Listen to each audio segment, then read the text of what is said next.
All right, ladies and gentlemen, members of the jury, members of the Roll the Tape film crew, we are here in a special edition. I guess we can call this a holiday special edition of the Roll the Tape podcast with manager Marty. I have my guy with me, none other than D-Town Boxing. He is here live and in living color. D-Town Boxing, what's going on with you, family? It's all good, manager Marty. Just hanging in there, ready to see this fight between both of these champions, and want to see the outcome. That's what I'm ready to see. Same here, same here. Well, the question on the floor today is, is this fight between Terrence Bud Crawford and Errol Spence Jr., is this fight a 50-50 fight or no? And so before we get to answering that question of whether or not this fight between these two world champions is a 50-50 fight, let's start off with, you know, something that's not as obvious to some fans, and that is the trainers. I know we talk about the fighters all the time, all week long, since the reports have surfaced that these guys are going to officially fight. Most of us believe it. A few of us do not believe it until it actually happens. But the bottom line is that most fans won't acknowledge the two trainers. Both of these athletes are world champions. You got Terrence Crawford. His trainer is Brian McIntyre, who is more affectionately known as Bomac. Then you have Errol Spence Jr. His trainer is Derek James. So my question is, who has the better trainer, in your opinion, between Crawford and Spence? I'll give you my perspective, and then we'll break down why. Why this particular trainer is better than the other opponent's trainer. So I'll start with you first, D-Town. Who has the better trainer, Terrence Crawford or Errol Spence Jr.? I believe that Earl Spence Jr. has the best trainer because of what he done with Earl Spence Jr. and Charlo, what he's doing now, with Frank Martin and what he's doing with Anthony Joshua. So I'm not comparing both trainers just off of one fighter. We seen Derrick James do things with multiple fighters. Even if the fighter, as far as Charlo lost, but he's still undisputed. Even the loss that he had was still arguably, could be a tie or it could go either way. So me personally, I didn't see Derrick James do numerous of things with different fighters. So I would say that Derrick James is the more seasoned trainer than Bomac, and also I believe the other fighters believe the same thing. That's the reason why other fighters are going to Derrick James instead of going to Bomac. That's my opinion. Yeah, on this one, I would definitely have to agree with you that the better trainer in this particular fight is Derek James. And, I'll say the reasons why, and then I'll let you tell me your reasons why.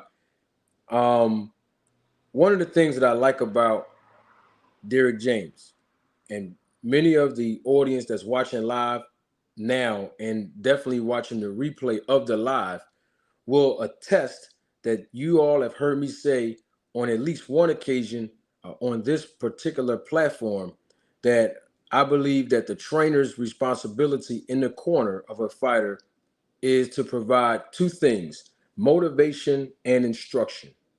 And I like how Derek James provide those two things: motivation and instruction. When Derek James encountered Errol Spence after the fight, when Errol Spence fought Ugas, the first thing I heard Derek James was saying, "Yeah, good fight, champ." But right after that, he went down to saying, "Oh, okay, yeah, these are some things we gotta go work back on when we get to the gym next week." Derek James was already motivating Spence that it's time to work on some of the things that he saw in the corner that Errol Spence need to improve on.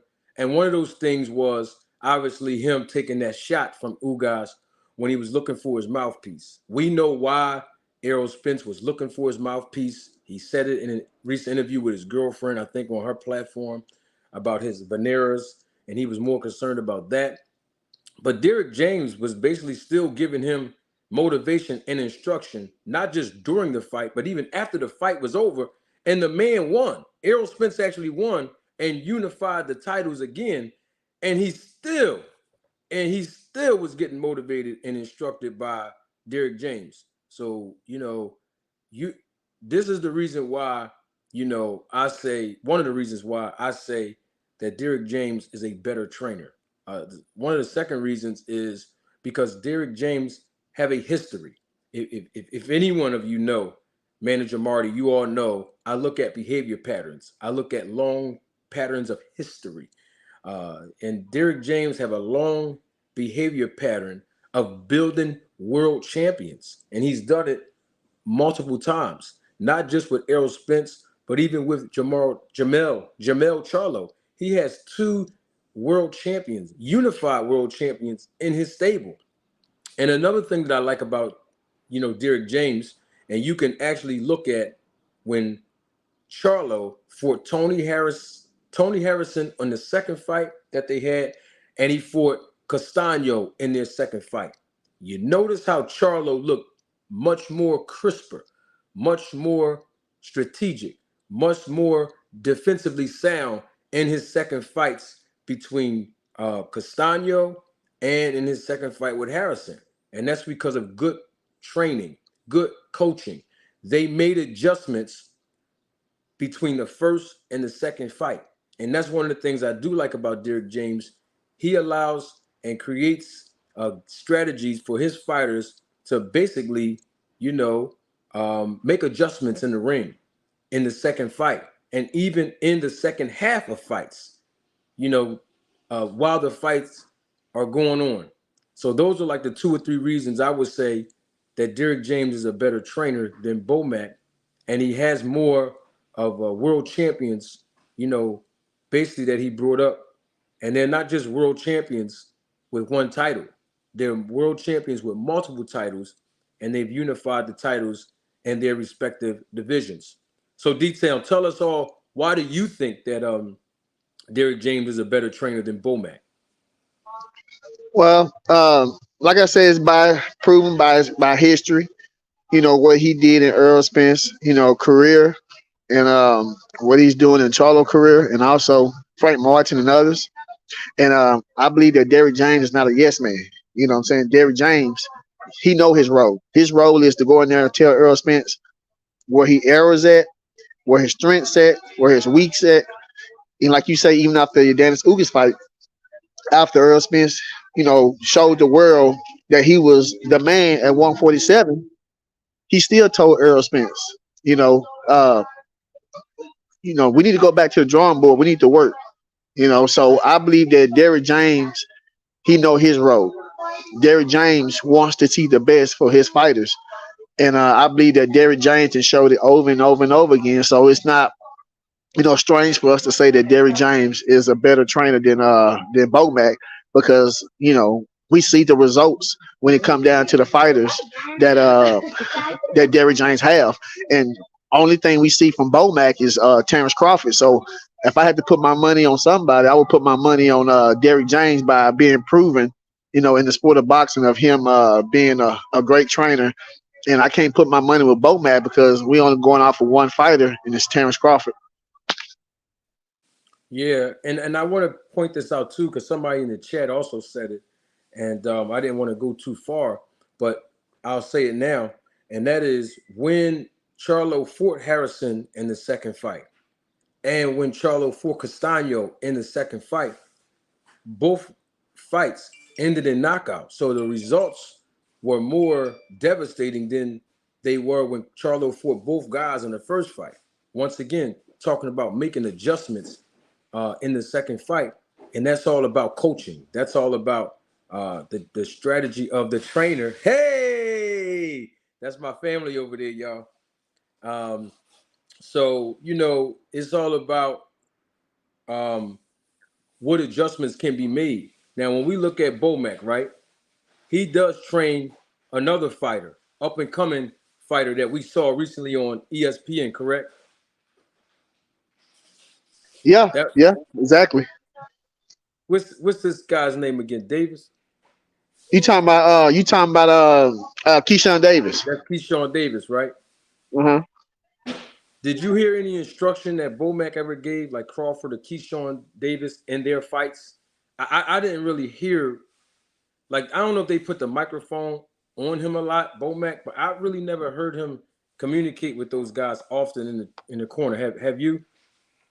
No, I mean, to me, it seems like that Bomac is relying off his fighters being skilled fighters for them to know what to do, in the ring. And I'm not saying that he haven't told them anything or whatever, but I haven't seen enough from him. I haven't seen too many trainer tracks of him. But we know what Derrick James is about because I have actually seen the trainer tracks of Derrick James, and when he told Charlo to get out there and get it. Go out there and get him. What you waiting on? I mean, Derrick James ain't playing no game. That dude is serious, So that's the reason for me. I haven't seen enough of Terrence Crawford. I haven't seen enough of Derrick James. I mean, of Bomac. So this is the reason why I would have to go the route of Derrick James. Yeah, and once again, I'm not saying it in the sense that he doesn't provide motivation and instruction for Keyshawn Davis, or he doesn't provide motivational instruction for Terrence Crawford. I'm just saying I haven't really heard him. Most of their fights, obviously, was on ESPN, and I don't think ESPN used the lavalier feature for their trainers to talk in the middle of rounds during the rest period. I'm not exactly sure, and I do understand that both trainers, Derrick James and Bomac, they both used to fight professionally. So both of them are coming with a lot of experience. It doesn't matter how many fights they won, how many fights they lost, because it's all about what you learn in those fights. And so obviously both fighters have trainers who have learned something about the sport of boxing where they can actually teach and train other fighters and bring them up to a level of championship competition and even in the amateurs. So we can't discredit these coaches that transition into professional trainers, and then they actually bring these fighters up from the amateur ranking all the way up to the professional ranking to the contention and then championship level. So, Bomac definitely has to get some form of credit for the work that he's put in, that he invested in Terrence Crawford. This is not to discredit Bomac. I just want to know the reason of these trainers being in the corner, because here's the thing. When both of these guys get in there together, one of them going to get hurt or both of them are going to get hurt, and they're going to have to go back to their corners during the rest period, and they're going to have to rely on the motivation and the instruction of their trainers. And so that's the reason why I'm saying, hey, listen, let's ask the people, let's ask each other, who is the better trainer? Who is the more seasoned trainer? Who's the more experienced trainer? Because this is a fight that's going to definitely require the instruction and motivation of both trainers. One of these guys or both of these guys are going to get hurt in this fight. Yeah, and like I say, some people' opinion might be a little bit different. They might feel like that both trainers are equal. But I tell you like this: at the end of the day, when it's time for Earl Spence and Terrence Crawford to get in the ring, we're going to find out who's the more experienced trainer, and not necessarily. It have to all fall on the trainer's head because the fighter actually has to go out there and do what the trainer tells them. So if both fighters are in sync with the trainer, then it's going to come down to the abilities of the fighter, and it's going to come down to the instructions of the trainer. If both fighters are in sync with their trainers. So we'll find out, what I'm saying, for the people who might say they both on the same playing field, they both are, equal or whatever, it's all going to boil down to fight night. And it's going to determine who's the best fighter, who's the best trainer. Yeah, because as I always say in this business, good representation is priceless. And when I'm talking about representation, I must include having a good trainer, because you can be a good fighter, you can be a talented fighter, but if you don't have a good trainer, if you don't have good manager, you don't have a good promoter, or if you don't have one or all of those three elements to have a good team, it don't matter how much talent you have as a professional athlete, as a professional boxer, none of it's going to mean anything. So it's all about, you know, what the fighter is going to do to execute the game plan and strategy that these trainers put together before the fight even happened. And then, of course, it's all about making adjustments during the fight, particularly in the rest period, uh, when the trainers is speaking to the fighters. Someone in the chat made a reference to one fighter having one trainer and another fighter having three trainers. I believe that they're referring to Terrence Crawford having more than one trainer, which we do know. Uh, I'm not opposed to having more than one trainer, me personally. I mentioned this on the podcast on, I believe that was either Friday night or last Tuesday, that just this Tuesday that just passed. And I basically was saying, it's all about having one voice in the corner. So it doesn't matter how many trainers you have in that corner. It's all about having that one voice. And I was talking about the fact that that's something that Devin Haney needs to improve on, because he has a great trainer in Yoel Judah. Then he has his father as the head trainer or chief second. So it's okay if, Crawford has more than one trainer, but it still has to boil down to him hearing only one voice in the corner. Exactly, because you don't want to get confused when you have deflective information coming from one trainer and coming from another. When you at the heat of the moment, sometimes you can't grasp hold to the information that's coming to you. So it's best for one person to be able to relay the message to the fighter instead of this coach saying this coach saying that, this coach saying this. You can't hear everything at once. So if you get it from the information from one coach or one trainer, then you're able to receive and grasp in the information that he's giving you instead of three or four people talking at the same time and you only, and most likely me, if I had three or four trainers and they all talking to me at the same time, I'm gonna focus on the trainer I give more respect to over the other ones. So, but regardless, you still need one trainer to be able to relate a message to the fighter at a time when the fighter is under distress. You know what I'm saying? When the fighter is going on his ups or downs or whatever. So I think it's better if one coach, far as on Terrence Crawford's side, relate a message to Terrence Crawford. I think it's better that way for me. Yeah, yeah, absolutely. Good point. Salute to everybody in the chat. I welcome all of you in the chat. We have D-Town Boxing right here with me. We're doing a joint show today. And so this is a holiday special. Probably the foundation for something else that will materialize between D-Town and I getting together here on our platforms.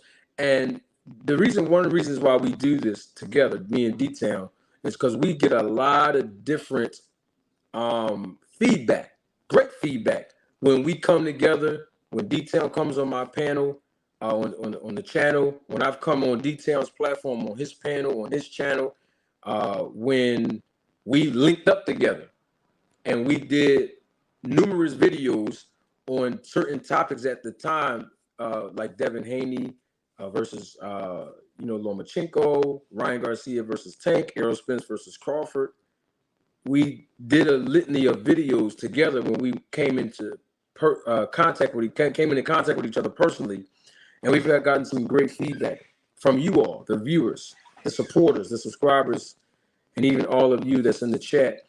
And so we appreciate it, and because we got those those great receptions and feedback, we always want to make sure that every now and then we come together to provide you all with truth.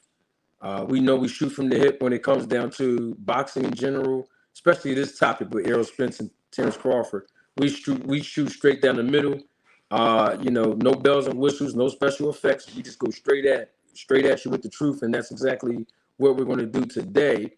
And speaking of truth, let's talk about Errol Spence Jr. The Truth is his nickname.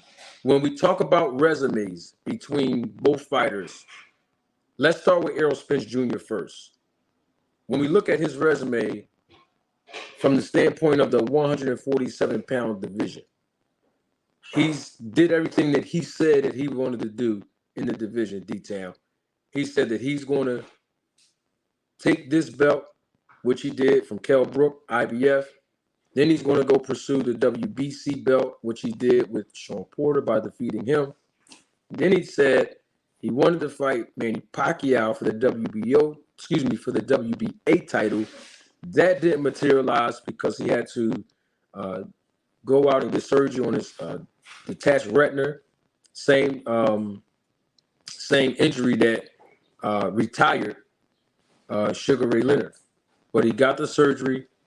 Ugas fought Manny Pacquiao as a substitute, and he actually wound up winning against Pacquiao and becoming the WBA. Why keep saying the WBA welterweight champion of the world? And then, of course, last April of 2022, Errol Spence then turned around and took that belt by winning against Ugas. So when we talk about resumes, what's your take on Errol Spence's resume only in one division now, because he's been in this division throughout the duration of his career, and then we'll get to Crawford.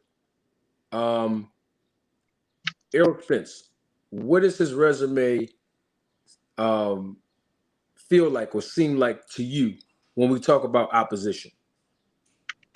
Well, I know when the fans and the media, when we talk about 147, we talk about Keith Thurman, we talk about Errol Spence, we talk about Sean Porter, Danny Garcia, Manny Pacquiao, now Terrence Crawford, and we talk about Yordenis Ugas. Now, I'm not saying we talk about Yordenis Ugas, he's a top fighter, but we know that Yordenis Ugas is a solid fighter. We know this. So when we talk about those guys, we look at who Errol Spence fought, and we see that Errol Spence was going after all the fighters. So he beat Sean Porter, he beat Danny Garcia, he beat Yordenis Ugas, Mikey Garcia, whatever.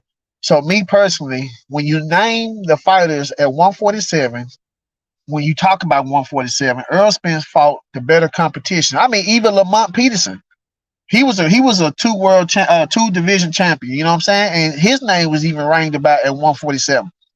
So when I look at the fighters that Errol Spence fought, it lets me know that Errol Spence's resume is on par. So I believe that Errol Spence did what he was supposed to. I think that Errol Spence is comfortable or what he did or what he, or the opponents that he fought. I'm sure he wanted Keith Thurman them at one point, but he couldn't. So for me, Errol Spence's resume is solid, and I believe it's going to be better after he beat Terrence Crawford.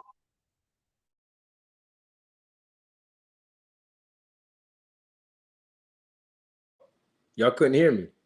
Um, yeah, I mean, when I look at the resume of Errol Spence, I mean, when you fighting a world champion, you can lose, and it's okay to lose against a world champion. There's nothing, embarrassing or humiliating to lose to a world champion or a former world champion or a fighter that's above your level, above your pay grade as a fighter, or even on the same level. It's only when the competition is not as good as you that make the fans really start criticizing you as a fighter because a fighter will lose a fight that they are expected to win. So when I look at Errol Spence's resume and I look at the world champions that he defeated to become the IBF champion, to become the WBC champion, to become the WBA champion, he's competing against world champions. So you have to give him credit, irregardless of what other people say around you or what somebody else say that want to fight you as a fighter. What have you accomplished in the division that you're in now? That's what we're basing all this on. So when I look at Errol Spence and the fact that he has become a champion over and over and over again with three different sanctioning bodies. And of course, those are three different fees that he would have to have, uh, extracted from his purse. But the point that I'm making is he defeated other champions. And when you do that, you get credit. And so I think his resume is solid in the 147-pound division. Not only that, but you look at business, and that's the perspective I always come from every time I talk about the sport of boxing here on, my platform or anybody else's platform. You know, um, Matchmaking and promotion is so, so important. I mean, having a good matchmaker will help increase your chances as a fighter to become a world champion or to at least be ranked in the top 15 by the sanctioning bodies, to be a contender of a world championship title fight. But of course, you got to go all the way back and start from the state and regional championships, and then you work your way up to world championship status. And so when I look at how Errol Spence have been match made, how Errol Spence has been promoted, they went the right way when it comes down to building up a fighter. I mean, look at Tank Davis. Classic example. Tank Davis don't even need a title to generate the revenue that he generates for himself. And it don't even matter at this point who he fights. He is going to sell out from a business aspect with no titles. And as long as he has a reputable dance partner, that is suffice when it comes down to business. And the reason why I'm saying Tank Davis is because we all know that the same powerhouse machine, the same business tools and elements that's behind Tank Davis, those remnants and residue of that machine is behind Errol Spence Jr. And so, with that being said, though, a lot of people will sit down and say to themselves, well, if you're talking about Errol Spence's resume, then you also have to give Bud credit for his resume. So let's segue into that. Before I do that, though, I want to welcome everybody that's watching live and in living color. As the viewership is increasing exponentially, I see a lot of engagement in the chat. I want to say thank you to everyone who's watching live and watching the replay of this live. We appreciate your viewership. I have my guy D-Town Boxing here. He's going to help me with this holiday special show. This is a holiday special show, D-Town. And so we got some things that we want to discuss. The major point on the table today is why is or is not this fight between Crawford and Spence a 50-50 fight? I want to get your take in the chat, but not yet, because y'all know most of you that come on this live when I do my podcast and now this holiday special one, I always do what I like to call the restaurant formula, the same way boxing promoters put their events together. That's how I run the podcast. We do our bread and water, then we do our appetizer, and then the four-course meal, the entree. So let's go with Terrence Bud Crawford, D-Town. I'm going to let you start this one off because people always call us haters, and they say that we're hating on Crawford, and they say that we don't like Crawford, or they might think that we have something personal against Crawford when it is time to speak facts and deal with truth. So let's start with the truth as far as Crawford's resume. We're not talking about the 135-pound division. We're not talking about the 140-pound division. We're talking specifically, since he's the WBO welterweight champion of the world, we're talking specifically about his resume in the welterweight division. The reason why I'm bringing this up, D-Town, is because we've heard him on an episode of Gilly the Kid. thank you, yes, $1 million worth of game with the guys from my hometown, Gilly and Wallow. And Gilly gave his perspective, D-Town, on why Errol Spence has fought the better opposition in the welterweight division. And he actually gave his reason of why. He specifically said because most of those top welterweights were already over on the PBC side. And so it was easier for Errol Spence to compete against a Danny Garcia, to compete against a Sean Porter, to compete obviously against a Ugas, about to compete with Pacquiao. And then of course you still had Keith Thurman over there. And so Terrence Bud Crawford, instead of him agreeing with Gilly, which we all knew that Gilly was right about what he said, because his words were in comparison to top ranked fighters. We already know that PBC had most or all of the top welterweights in their stable. But instead of Crawford actually saying, you know what, Gilly, I understand your point. Even if he didn't agree, I understand why you would say that, and it makes a lot of sense. He actually pushed back on Gilly, and he basically was saying, hey, I mean, I don't agree with you because A, B, C, and D. And to me, it was a form of gaslighting. But I won't go into depth with that right this minute. But Crawford basically discredited Danny Garcia. He discredited Sean Porter because he knocked him out, he said. He discredited Errol Spence Jr. in his resume. And that's not the first time we heard that detail. When he went over to Katie Abdul, I always mispronounce her last name. So I'm just going to say Katie, the podcast where she actually interviewed Crawford virtually. He actually was discrediting Danny Garcia then. This was a few months ago. And he discredited Errol Spence by using the fact that Kell Brook wasn't who he's supposed to have been, et cetera, et cetera. So what's your take on Crawford's resume in the 147-pound division, D-Town? Well, what I see is that Terrence Crawford's one of those guys that he can belittle somebody else, but he only turned down his own self. That's what he's doing. We could look at Jeff Horn. Jeff Horn, even though Jeff Horn beat Manny Pacquiao, people still thought that Danny Garcia was a better fighter than Jeff Horn. Even though that Danny Garcia lost to Earl Spence, he lost to Sean Porter, he lost to Keith Thurman. We still thought that Danny Garcia was better than Jeff Horn. He had the nerves to say, well, who did Danny Garcia beat to make him a fighter to be reckoned with, or a fighter that's on top of his game, or a fighter that's a threat at 147? But see, the problem is Danny Garcia fought top fighters.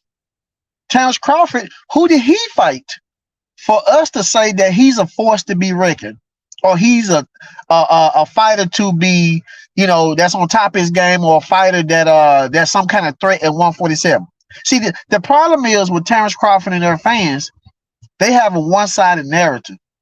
See, when I use a narrative, I can use it for Terrence Crawford or Earl Spence. It don't matter. But their narrative is only one side, because if it flips back on them, then you will see the true them. So me personally, when he said, who did Danny Garcia fight for him to be a threat at 147? Well, then my question is, who did Terrence Crawford fight for him to be a threat at 147? Then he started talking about who did he fight? Who was the opponents that he faced? Then you can use that same standard on Terrence Crawford. Who did you fight? Who was the opponents that you faced? Because all the people that you beat besides Sean Porter, nobody followed those fighters. Nobody even following them. Nobody cares about them. Nothing. So Terrence Crawford, by him trying to downplay Earl Spence, he only downplaying himself. And I don't think he realized that, and I don't believe that Terrence Crawford fans realize that. I mean, if you look at it, Lamont Peterson is probably better than 98 or 95% of the people that Terrence Crawford fought. Mikey Garcia is probably better than 98% of the people that he fought, or 99, or even 100. I mean, Carol Brook is 100% that Earl Spence fought better than everybody that Terrence Crawford fought. Deshaun Porter that Earl Spence fought is better than almost 100% or 99% of the people that Terrence Crawford fought. So, me personally, I believe that Terrence Crawford is talking out of the side of his neck. He's not thinking about what he's saying. He actually think he's destroying, the narrative of what we saying about Earl Spence having a better resume than him, but he actually destroying himself at the same time, because everybody know that Terrence Crawford resume is suspect. Ain't no way that a man that's supposed to be top pound for pound, not according to me, but according to ESPN or whoever else, resume is this weak. I mean, his resume is probably one of the worst resumes as a pound for pound fighter. I can't name one fighter that he fought that made him top pound for pound. Now, some people might say, hey, it's because of what he did in 3 different weight classes. But Floyd Money Mayweather did more than him, and they gave him hell or gave him a hard time to become a pound for pound fighter, but they gave it to Crawford that easy. So I'm not honest. So like I said, for me, Terrence Crawford resume is suspect, is not up to par. And I believe that if Terrence Crawford was comfortable of what he did, he wouldn't have to put down Earl Spence Jr. See, Earl Spence don't have to put down Terrence Crawford because he's comfortable of what he did in his career. Terrence Crawford is not comfortable. And Terrence Crawford know that his resume is trash compared to Earl Spence. He know this, but he's not going to admit it. So that's my intake in on that, Manager Marty. Yeah, and I think it's very distasteful. I said this on YSM Sports Media's channel in my recent interview with him. I'm certain that he'll drop the interview pretty soon. And I'll say it live right now.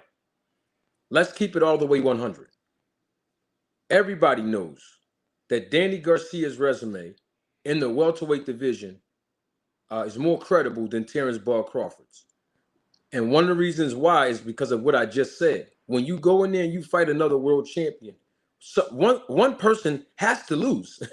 So it's not like because Danny Garcia lost to Thurman, because Danny Garcia lost to Porter, because Danny Garcia lost to, Spence, that he should be discredited because he did not win. Because that was Crawford's talking point on $1 Million Worth of Game when he was talking to Gillen. Because somebody's got to lose. And when you're in there with a fighter who's on your level or higher level, and they're world champions too, somebody got to lose. And so I'm not going to say that Errol Spence should be discredited, or Sean Porter should be discredited, or Danny Garcia should be discredited because, they have losses on their records.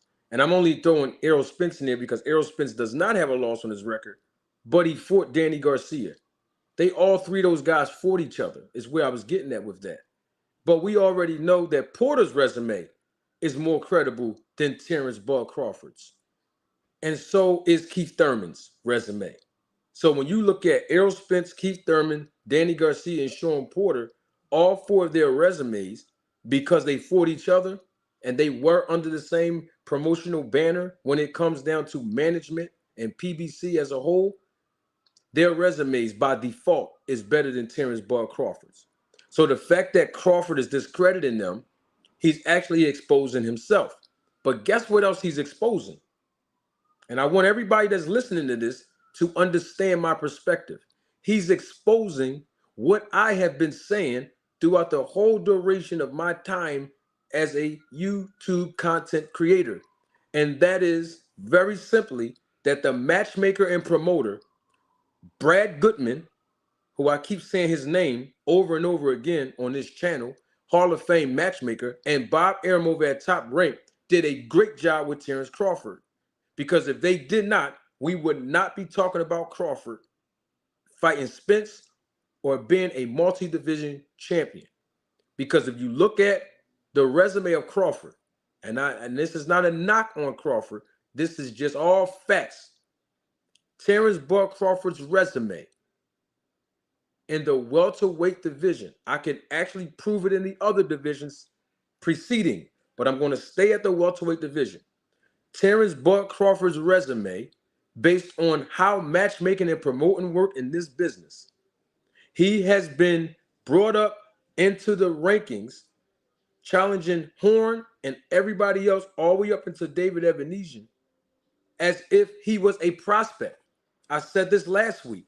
His resume is like he's being match made with lower level opposition because he was always the A side. And the level of competition was mediocre. And this is not a knock to any of those opponents because I have a great deal of respect for every fighter, even if they win, lose, or draw, because it takes a special individual to even think about, forget actually doing it, to actually think about getting into a ring from amateur and or pro. But what I'm basically saying is we know the level of competition between Terrence Bud Crawford's resume and comparing that to Porter, Spence, Thurman, Ugas, even Pacquiao. Throw him in there because he was at PBC for a few fights as well. And it goes back to what Adrian Broner been telling us in his recent interview that he did months ago. You are going to get paid when you fight over at PBC. But I'll let D-Town tell you what else he said right after that. You're going to have to do something to get that money. You'll have to fight Godzilla. You're going to have to fight Godzilla when you go over there. So Yeah. Danny Garcia fought Godzilla several times. Sean Porter fought Godzilla several times. Errol Spence fought Godzilla several times. Keith Thurman fought Godzilla several times. Manny Pacquiao and Ugas, they fought Godzilla several times. I'm talking about each other. So when we look at Crawford's resume, he hasn't fought Godzilla yet. And I want somebody in the chat right now, because I see that people in the chat are still calling me a hater and calling D-Town a hater. So we're going to do it like this. Somebody in the chat, whoever thinks I'm hating, whoever thinks D-Town Boxing is hating on Crawford, whoever have an issue with what I'm saying about Crawford, whoever has an issue about what D-Town Boxing has said about Crawford, whoever has an issue, I just have a question for you. Name one fighter in the 147-pound division that Crawford fought that was Godzilla. And we're going to give you 30 to 40 seconds to answer. We'll wait. Just name one. We don't need a whole long line list. Just one. Who was Godzilla in the 147-pound division that Crawford fought? That's all. We need answers. Since y'all in the chat saying that, let's deal with it.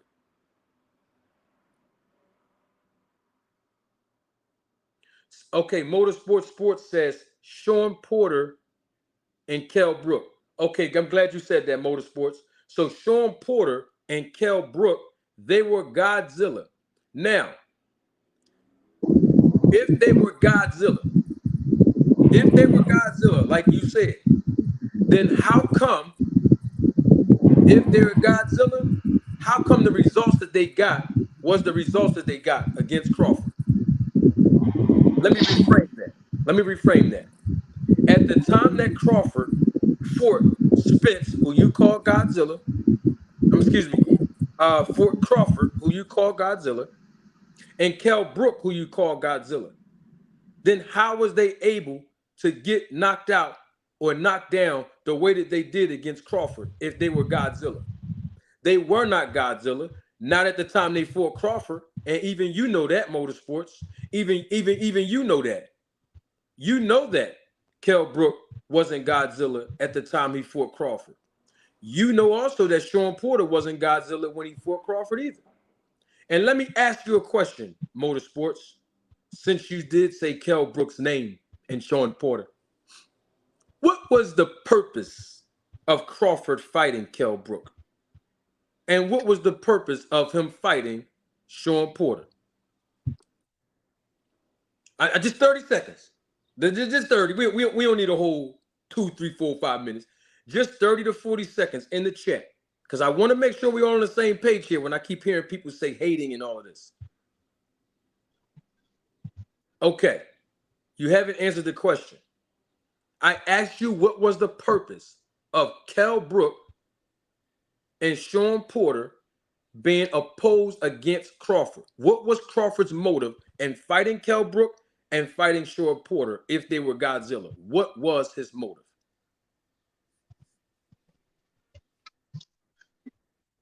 And I have something I want to say, Manager Marty. That was trashing Kell Brook when Earl Spence fought him, and he was a champion.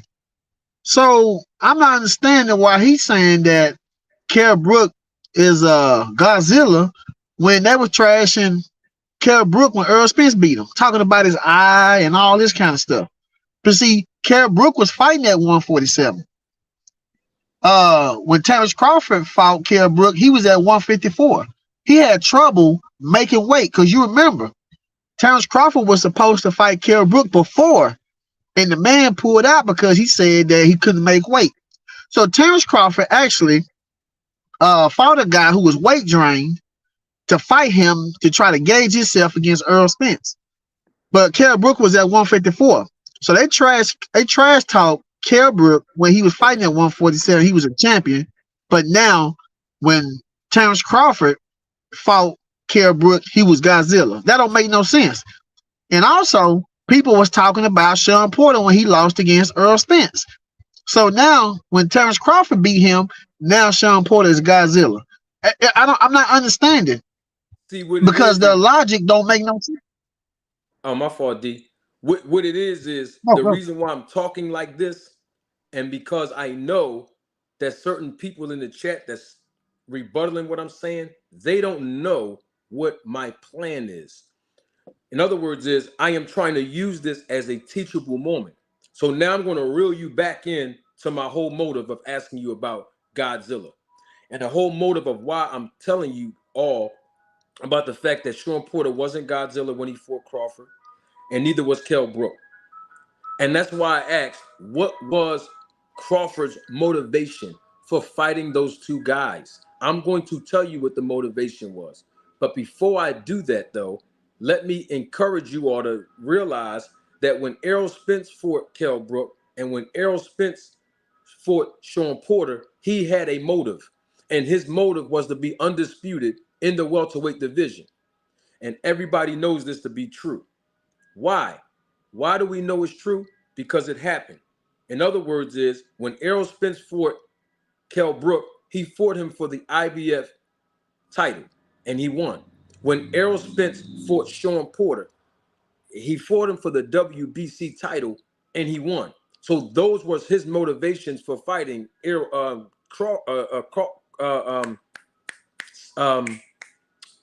Porter and Kell Brook. Now, my question was, what was Crawford's motive of fighting Kell Brook and Sean Porter if they was Godzilla? He had no motive. There was no incentive for him winning against those guys. He wasn't winning anything. There was no win in the bag for him. For him beating Crawford, there was no win. For him beating Kell Brook, there was no win.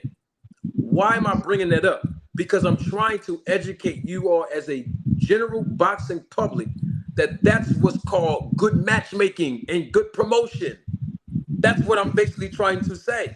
So I'm using that as a teachable moment. You can call it hate for Bud Crawford all you want, but the bottom line is, if you understood what I know about this business and matchmaking, you would be in agreement with me. But since you are not, I can use it as a teachable moment. If you look at the resume of Kell Brook and you look at the resume of Sean Porter at the time that they fought Bud Crawford, it was really no actual reason for Crawford to fight those two guys.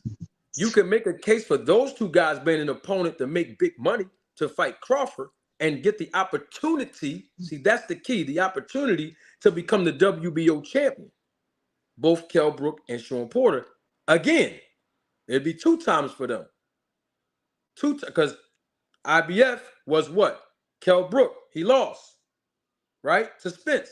But Porter lost to Kell Brook. That's how he won the IBF. So they have an opportunity to become a champion again to get that WBO strap if they both were to beat Crawford. So the incentive was basically for them. but there was no incentive on the back end if Crawford beat those two guys. So that's what I was trying to say when I'm talking about resume, because I'm talking about the good matchmaking and the good business sense that Top Rank has over there. And they built Crawford up to be on the level that he's on right now for one of the biggest fights in his career. You understand what I'm trying to say, right, D-Town? So somebody asked me, why did Errol Spence fight Mikey Garcia? That was a question in the chat. Why did it's very simple. I'm going to tell you why he fought Michael. You ready for this? Let me show you how simple this is. Let me show you how simple, very simple this is when we talk about business. He fought Mikey Garcia for the same reason that Amir Khan fought Canelo Alvarez. You remember when Amir Khan moved up to fight Alvarez? Oh, okay. For the same reason that Kell Brook moved up to fight Triple G. You remember when Kell Brook moved up to fight Triple G? Well, that was the same motivation for Mikey Garcia to move up and fight Errol Spence. It's only one word: money. Because guess what? That fight was on pay-per-view. And where was that fight located at? Where Errol Spence fought Mikey D-Town? Dallas. Oh, okay then. AT&T Stadium, right? Oh, okay then. Very simple. That's why he fought Mikey Garcia, for the payday. See how simple this is when it comes to business? See, we don't have to try to discredit what I'm saying by throwing Mikey Garcia up there. You thought you had me, but you didn't. So think about what I'm saying before you try to discredit me or before you try to discredit D-Town. All it is business. And I still, to this day, don't understand why so many people who call themselves Terrence Buck Crawford fans, why do y'all take it so personal? I really don't ask people why they do things anymore in life. But I'm just saying, ask yourself, what is the I in your why?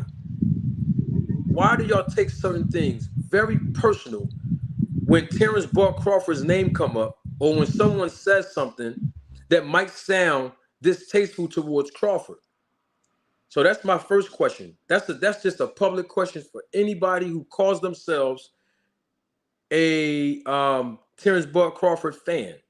Why do you take things so personal? That's you ask yourself that. I really don't want to know. Ask yourself that question.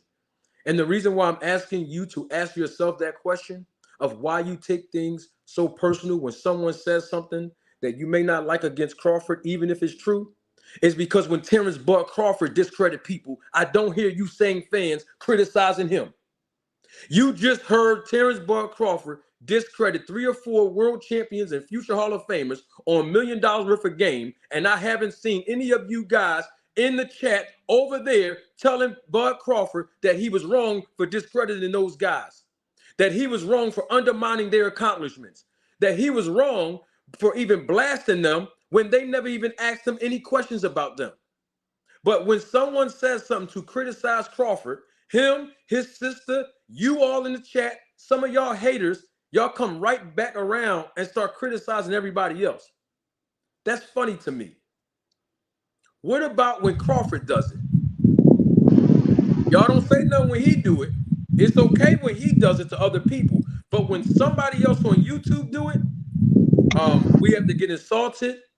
Even Crawford called out certain social media platforms and other content creators. He's saying he want to fight fans and stuff like. Why? Why has it got to get to that? But it's okay if he criticized other people and there's no accountability there. So I would just recommend that all of you quote unquote Terrence Buck Crawford fans, and I'm not saying that people that like Spence don't like Crawford too. I'm just dubbing you all as Terrence Buck Crawford fans because you call yourself Crawford fans. And so Terrence Buck Crawford fans, quote unquote, stop getting in your feelings. This is boxing. This is boxing. And when you come on my channel, you're going to hear me talk about 2 B's, boxing and business. It's nothing personal. Boxing in business. Get out y'all feeling. Y'all, half of y'all, 90% of y'all don't even know Crawford. Never even probably met Crawford. Probably never even went to Nebraska and saw him fight live. Probably never even went to Vegas, some of you, and watched him fight when he fought in Vegas a few times. And guess what? The numbers don't lie. Because a lot of Bud fans are not buying his pay-per-views. Let's Exactly. keep it all the way 100. So don't discredit what we saying. Just go support the man. Because I talked to him. I talked to Bud in his face. I already talked to him. And anything that I say on YouTube about anybody, I can say it directly to their face. Because I always do it with good intentions and a good, humble motive. But as men, I'm getting in y'all feelings. We just talking boxing. I'm just talking business. I'm just trying to educate you. Might be a little bit entertainment I throw in there. But at the end of the day, it's all truth. We just having a conversation. D-Town, I need to digress for a second. It's on you, big dog. You know what, Manager Marty? All the hate came from Terrence Crawford and his fans. See, it's sad to see grown men act like women. You know what I'm saying? I mean, the people who ran, and I'm not talking about the hardcore Terrence Crawford fans because they understand what actually happened. I'm talking about the wannabe Terrence Crawford fans. I'm talking about them. They don't even understand the history. They don't understand nothing. What they do is they go to these channels that speak in their opinions and they run with it like it's facts. They the ones who came out talking about Earl Spence pocket, his money. Once we start talking about Terrence Crawford not making $10 million and Terrence Crawford only making $3.5 million, Earl Spence told Terrence Crawford to his face that I'm the numbers guy. You not. He said, you only make $3.5 million a fight. He said, I've been making that. And he was talking about that before he fought on pay-per-view. But people don't understand it. They was the ones talking about Earl Spence pocket. When we talk about Terrence Crawford pocket, oh, well, why y'all in all this man pockets? Why y'all in this man pockets? They was the ones who were discrediting Earl Spence opponents first, knowing that Earl Spence fought better competition than Terrence Crawford. They was the ones talking about this. Then when we start talking about his opponents that he faced, now we hate. So my question is to the haters of Earl Spence: if you say we hating Terrence Crawford, then you hating Earl Spence. Let me tell you something, Manager Marty. I'm not a hater of Terrence Crawford. You know what? I actually bought a shirt, the one that Terrence Crawford put out about Earl Spence with that big fish. I bought one of his shirts, and I bought one of Earl Spence. I was a Terrence Crawford fan before I was Earl Spence. But see, I'm 100%, maybe 200% man. I can stand on my own 2 feet. I'm not going to let a man or somebody else make me believe a lie. I don't play female games. When I see a guy acting like a female, talking about another guy, see, Earl Spence, he showed respect to Terrence Crawford. When they asked Earl Spence about Terrence Crawford, you know what he say? He's a good family man. He's a good fighter. You know, I want the best for him. You know, what you got to tell Terrence Crawford? Oh, I ain't got nothing to tell him. Just tell him keep doing what he's doing. Earl Spence, he's a good man. And I'm not saying Terrence Crawford not a good man, but you could tell a difference in between Earl Spence fans and Terrence Crawford fans. You could tell a difference between Terrence Crawford and Earl Spence. Earl Spence don't have to do all that talking.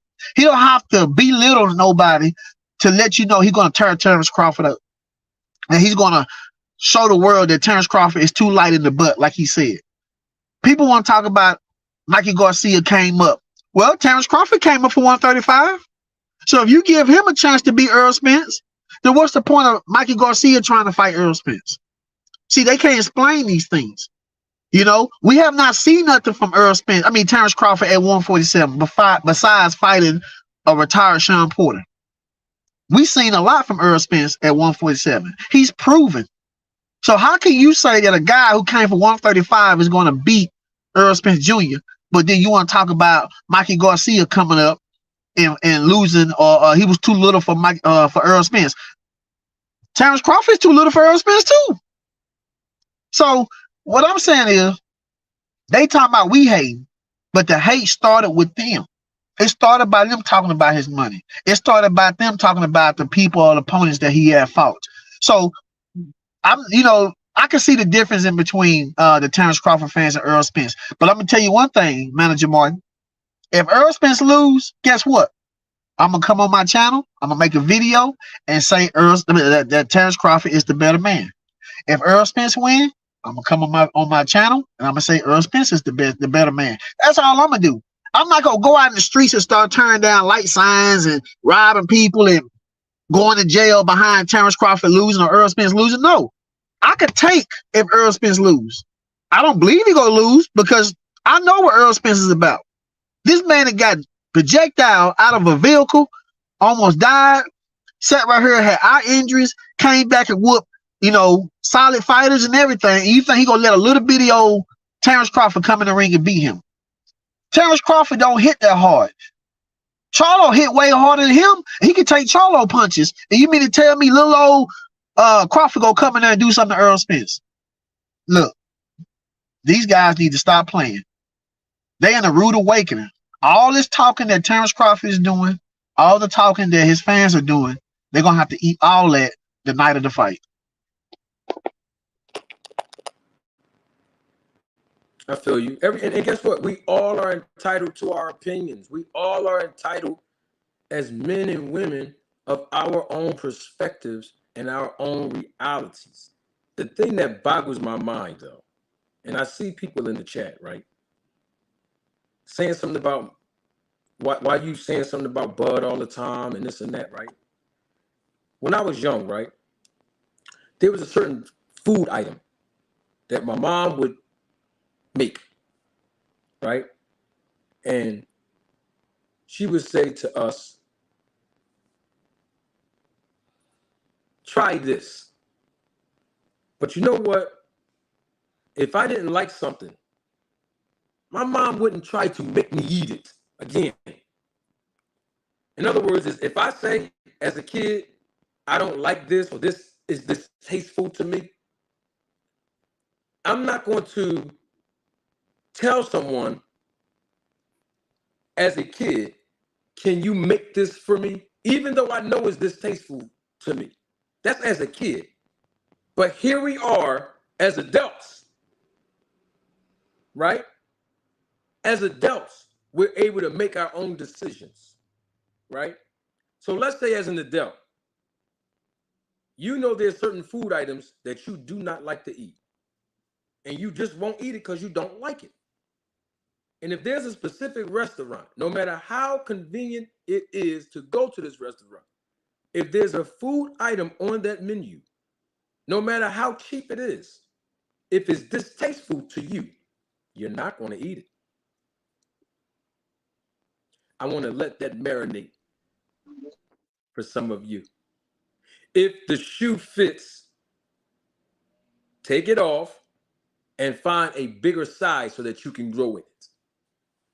Now, to the gentleman, John, who said on the chat, when I said it's about business of how and why Spence and Mikey Garcia fought, your comment was, if it's about business, he would have fought Crawford or Thurman and not Mikey Garcia. I keep trying to educate you all for a reason. If you know anything about business, that's not true. Errol Spence Jr.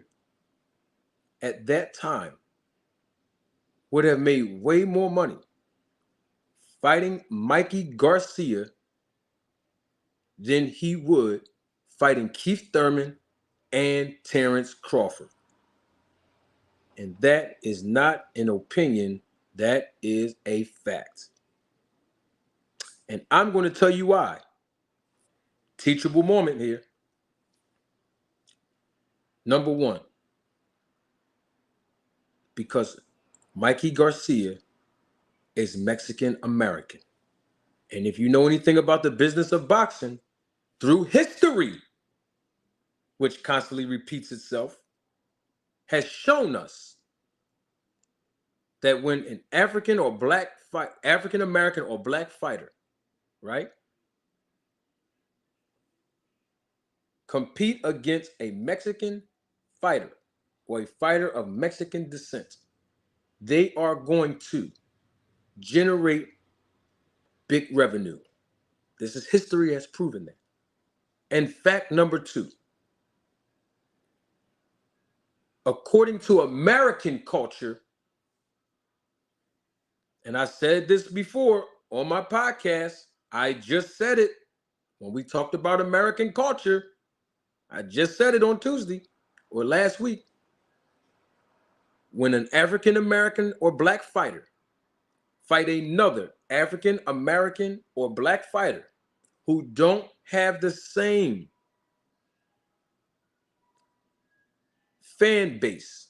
When I say fan base, I'm talking about the fact that the fans are the ones who pay. They don't support each other here in America. And if you want to condense it to the black or African American community, let's do that too. Do not support each other. That's a fact. When it comes to boxing, that is a fact. It's a fact. I can play you a small segment of when Larry Holmes was fighting Jerry Cooney. I'm going back 30-something years ago. And Larry Holmes said, I could have fought 4 black fighters and wouldn't have made the money. I fight 1 white fighter and make all the money. There's a reason why he said that. Had nothing to do with race now. When I say race, I'm talking about it has nothing to do with color. It has something to do with more of culture. And I already broke this down on Tuesday on this podcast. And so what I'm saying to you is Errol Spence made more money fighting Mexican descent fighter and Mikey Garcia at AT&T Stadium. Now look at location now. Now I got to teach you about this in business. And Aaron Muhammad is in the chat. Salute to Aaron, who is a promoter. Not a boxing promoter, but he is a promoter. And location is key. And so if the venue is going to be in Texas, what's over, D-Town, you in Texas. What population is over there in Texas a lot, bro? Man, you got hundreds of, it is huge. I mean, like, you could barely move around over here. I mean, you got a whole bunch of Hispanics. You have a whole bunch of, blacks. That's probably the majority over here. Mexican is a little bit close to Texas, right? When Mexicans migrate, whether it be legally or illegally, they flood the state of Texas first, right? Yes. Yes. Okay. So if the venue was AT&T Stadium in Texas, when Errol Spence, who is from where again, D-Town? Errol Spence is from DeSoto.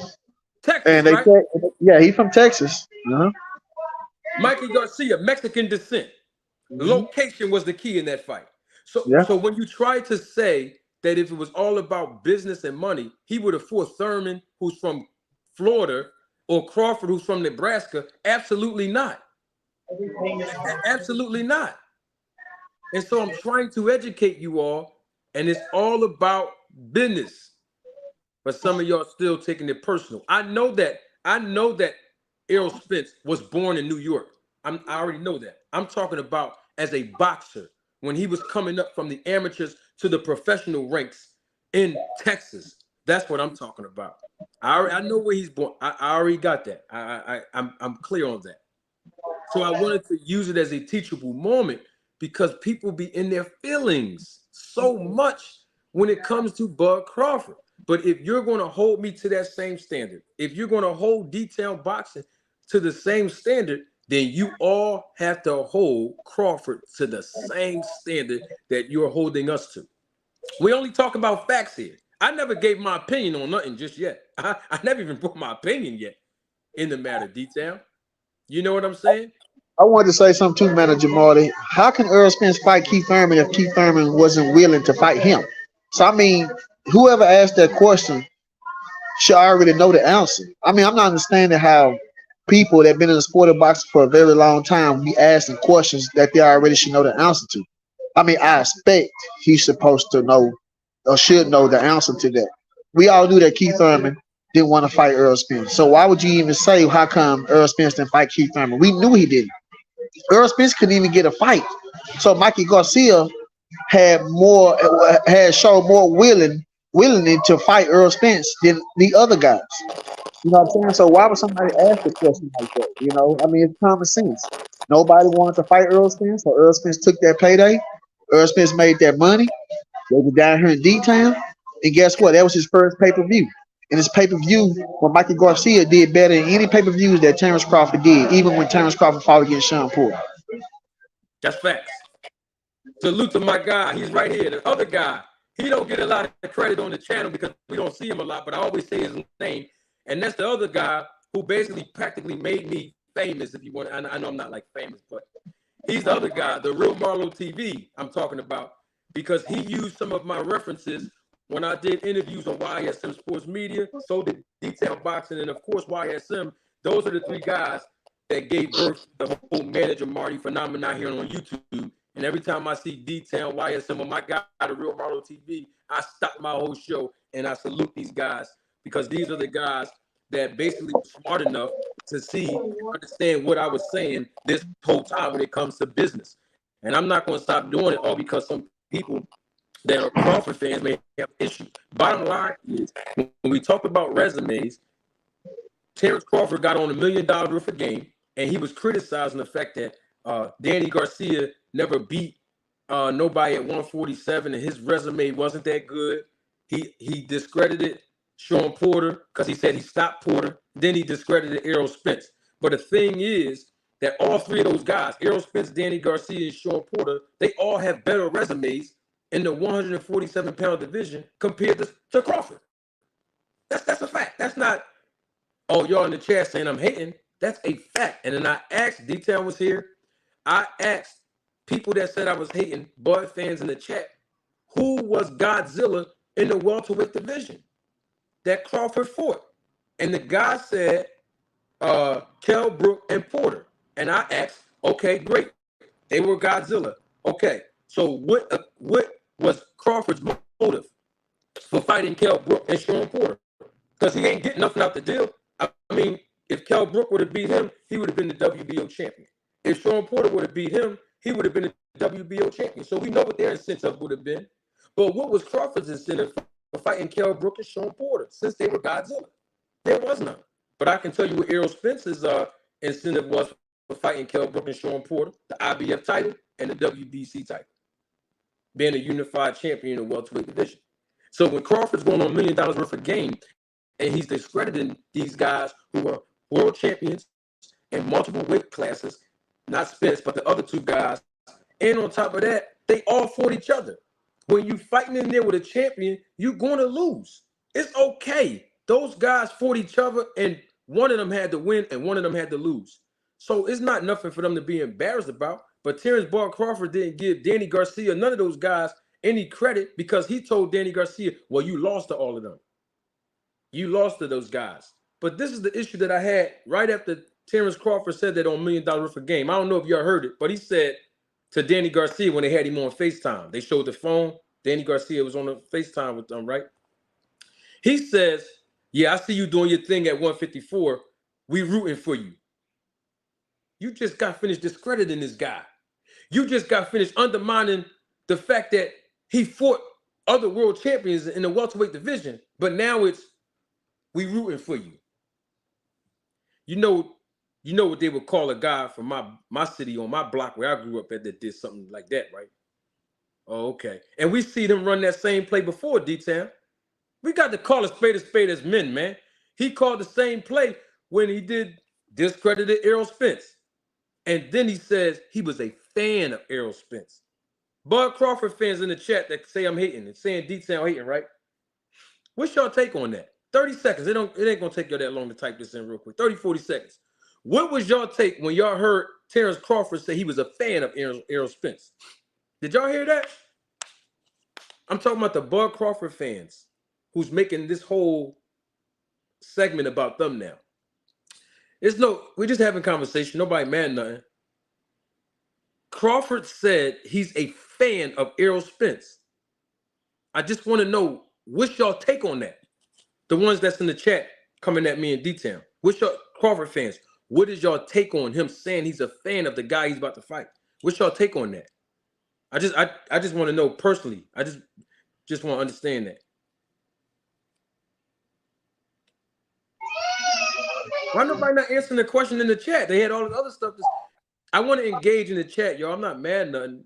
D-Town, you're not mad, are you, D-Town? I'm happy because I'm gonna get the results that I've been looking for a very long time. You know, Yeah. So we're not mad or nothing. We just asking. I'm happy. I even respect their opinions. You know what I'm saying? You know, Yeah, if they feel like that Terrence Crawford gonna win, even if they want to call me a hater, guess what? We don't have to agree. I mean, at the end of yeah, the day, we all getting a fight that we all supposed to be getting a fight because some people probably don't want to fight, but we yeah, all getting a fight that we want to see. So we all should be happy, no yeah, matter what. yeah. But I'm trying to ask them in the chat though, D-Town. Why would Crawford say he's a fan of Errol Spence? I'm just asking the question. That's all. Nobody want to answer. This is the craziest thing. Everybody was, when we were talking detail, people in the chat was throwing shots. Now I'm stopping the segment because I want to make sure we're on the same page. Yeah. See, y'all trying to divert, asking other questions. No.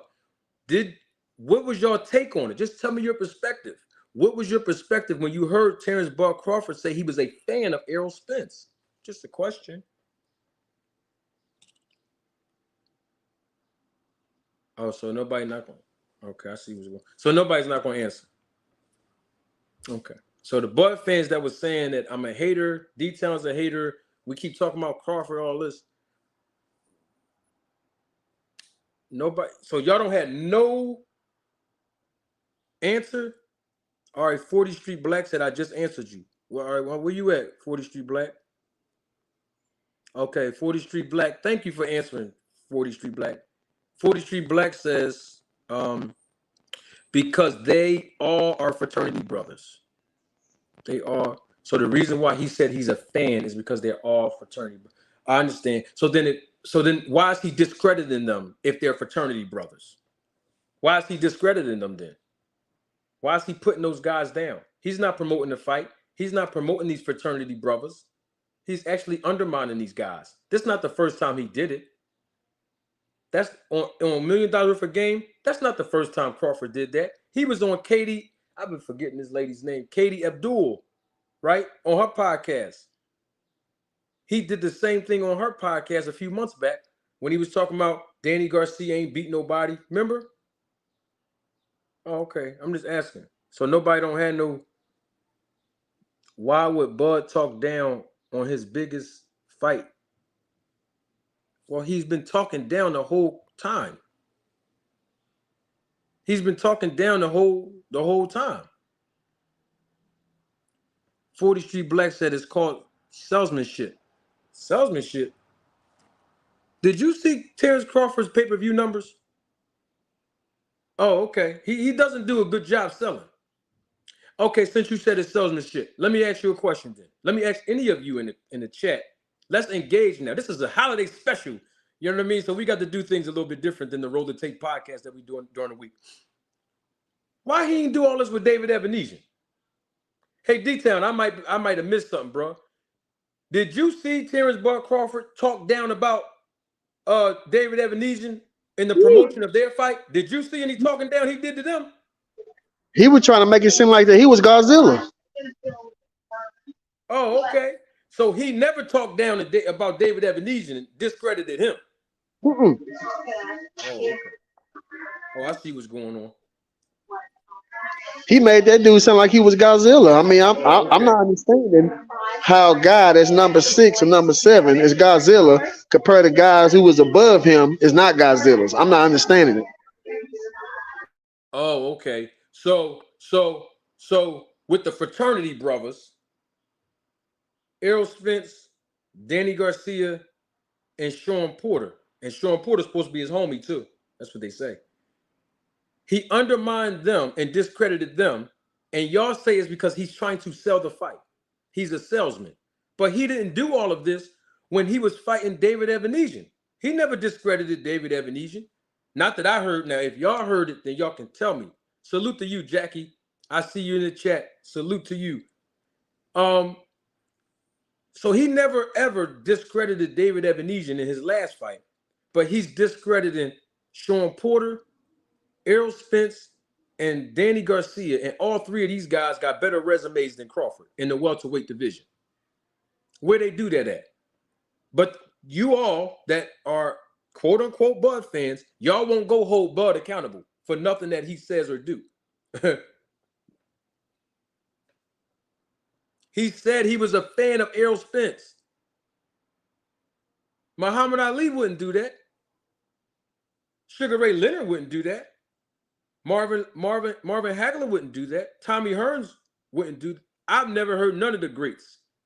Mayweather, I've never heard none of the world-class champions, Hall of Famers say in the buildup of a fight that they were fans of their opponent. I haven't. I haven't.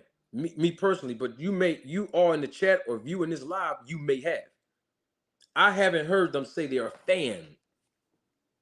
So by saying that out of your mouth, you know what that means mentally, D-Town? Crawford might have lost the first 2 rounds just by saying that. I noticed he lost that when he didn't want to sign a contract. See, mentally, this is all a mental game in boxing. You're not supposed to give your competition, or we call them in Philly, the ops. You're not supposed to give your opposition or your opponent any edge to make them think that you are a fan, that you cool with them, that y'all gonna bust it up on the phone, that y'all gonna have a drink afterwards. None of that. It's all business and it's all wartime. So when you start using words like fan, because think about it in this sense. Sean Porter talked about being cool as a friend to Bud, but he didn't do that before the fight. He did that after the fight. Even he did that on his podcast after the fight was over. After it was all over.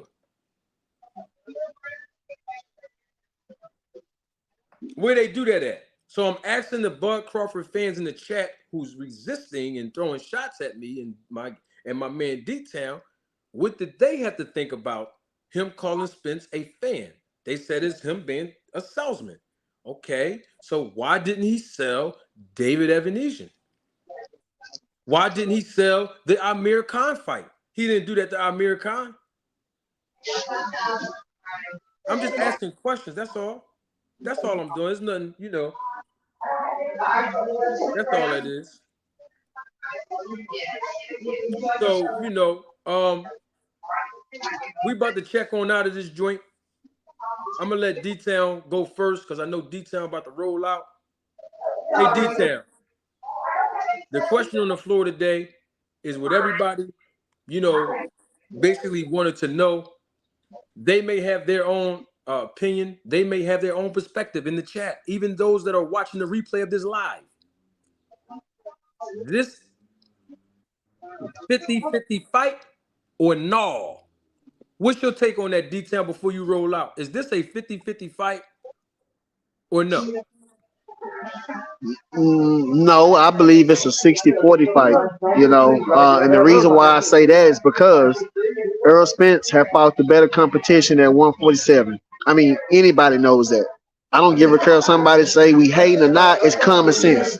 If anybody with 2 eyes, 2 ears, and got a heartbeat, know that Errol Spence had proven himself at 147. We don't know what Terrence Crawford really can do. I mean, you're supposed to look good against a C-level opponent. That's just like me playing football for college, and I'm playing football against high schoolers. I'm supposed to look good against them. But Terrence Crawford should have been in there in the ring with people who actually challenged him. Terrence Crawford let me know a whole lot when he said that it was better to stay undefeated than to fight credible fighters. So he was saying that he'd rather stay undefeated than to test himself. That's what he was telling me. So this is not a 50-50 fight. Errol Spence improved himself at 147. Terrence Crawford has not.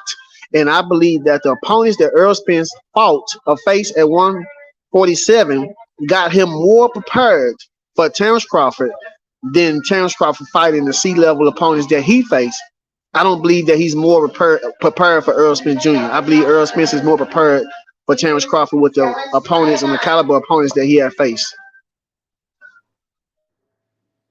Got you, detail. Before I render what I believe and providing a business perspective to it all, because the viewership has increased. When I say exponentially, I mean it's even beyond what my expectation was for today. So I appreciate those of you that are watching live and or watching the replay of this live, and I even appreciate everybody that's engaging in the chat, whether you disagree or agree with me. Detail, give us your last words, brother. I know you have to go. Um, Give us your last words, and I'll take it over from here, my brother. Salute to all the people that came in today, even the real Marlo. Salute to him. At the end of the day, if people's in their feelings or not, we all getting the fight that we want to see.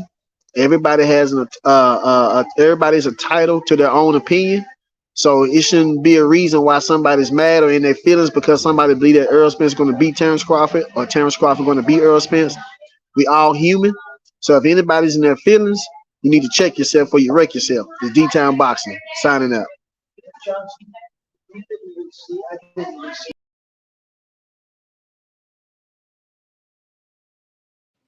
That was my guy, D-Town Boxing. So salute to D-Town Boxing for investing this time coming over. This was a special, um, you know, live broadcast. We call it the holiday special. I see the numbers are still with me, so I'm gonna carry a little bit of the broadcast. But the thing about it is this: I see y'all still throwing shots at me in the chat. I'm not entertaining it because you're still here, and I appreciate your viewership. And I think that's more important than anything else because I appreciate your viewership, whether you agree with me or not. But the great thing about it all is that when you look at this fight, we know that Terrence Ball Crawford has not fought any fighter of the caliber of Errol Spence Jr. We know that. That's not an opinion. That's a fact. We don't have to go looking on BoxRec to see what his last 4, 5, 6 fights were in this division. We already know it by heart by now. Okay? And we also know that Errol Spence Jr. has more of those strengths that can and possibly, I'm not saying will, but it can and possibly neutralize the strengths of Terrence Bud Crawford. That remains to be seen. But it's interesting to me that when it comes down to this fight, right? And this has been going on for a long, long time at this point. It stopped being about business and it started being personal. You know what I'm saying? This is not personal. So when it talks about Errol Spence versus Terrence Crawford, it's no point of making this personal. You see what I'm saying? This fight should have been happening. And whether you are a Bud fan or a Spence fan, we all can agree to that.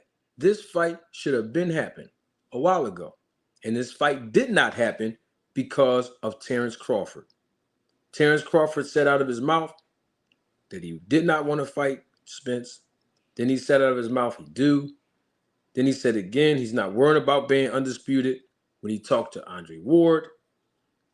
When he talked to Katie, I don't want to mispronounce her name again. When he talked to her, he said he already did it already, was no motivation. So when I'm asking questions, if these are Crawford's words, so when I'm asking questions to you all about Crawford, it's because of the things that he's saying out of his mouth. Let me give you an example. When Errol Spence said he was not going to fight Keith Thurman, reports surfaced that Errol Spence was going to fight Keith Thurman possibly at 154 pounds. And a lot of Bud Crawford fans on this channel, in the chat, in the comments section, and even on my panel, they said that Errol Spence is not credible. He's not keeping his word because he said he wasn't going to fight Keith Thurman, but he actually is going to fight Keith Thurman. But now we see that he's not going to fight Keith Thurman, and now allegedly he's going to fight Terrence Crawford. So now I pose a question to you. Bud Crawford said he wasn't going to fight Spence, and he didn't want to fight him.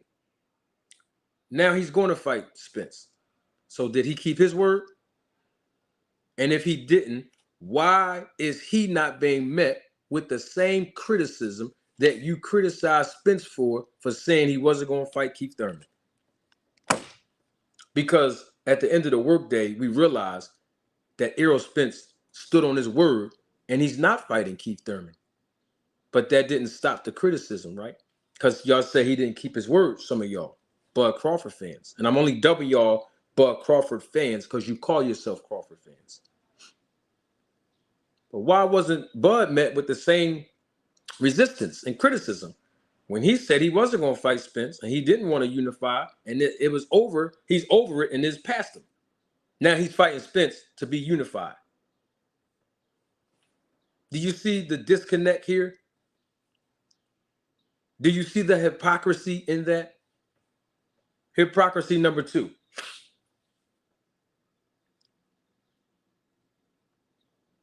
I can say something that's probably distasteful about Crawford to most of Bud Crawford fans, right? From a business perspective, which I've been doing, right?